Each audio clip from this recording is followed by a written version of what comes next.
اعوذ باللہ من الشیطان الرجیم بسم اللہ الرحمن الرحیم الحمد للہ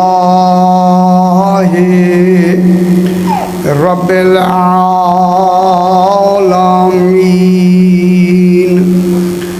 الصلاۃ والسلام علی اشرف الانبیاء والمرسلین خیر المبشرین والمنذرین سیدنا و طبیب نفوسنا و شفیع ذنوبنا ابی القاسم محمد و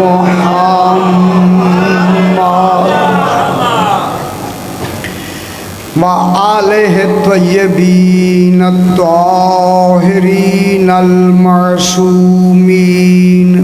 صلوات اللہ علیہم اجمعین اما بعد بسم اللہ الرحمن الرحیم والشمس والضحاها والقمر اذا تلاها والنہار اذا جلاها صلوات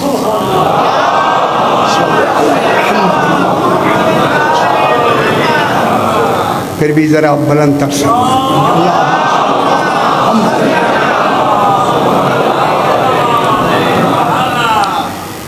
میں نے آپ کے سامنے 30واں پارہ سورہ الشمس کی، جس کا نام سورہ الشمس ہے۔ کوئی شمس ہے جس کے نام پہ خالق نہیں ہے؟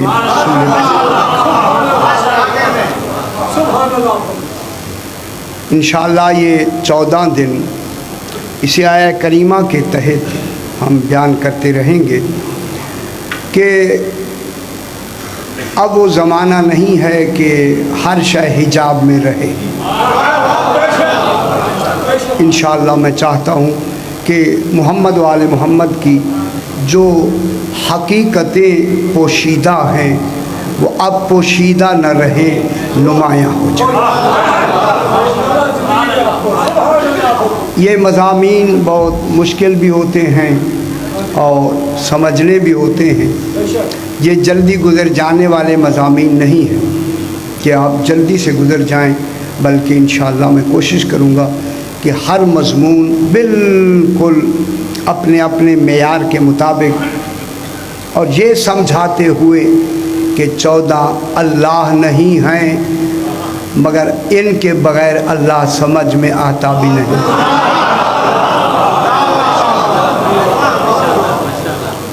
یہ نہایت ہی بالکل میں نئے زاویے سے چاہتا ہوں کہ اس مضمون کو بیان کیا جائے۔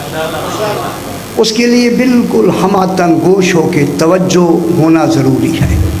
ارشاد ہو رہا ہے، خالق کلام کی ابتدا قسم سے کر رہا ہے۔ جہاں خود خالق ہو کے، اللہ ہو کے قسم اٹھائے، خدا جانے وہ وجود کیسے ہوں گے جن کی وہ قسم۔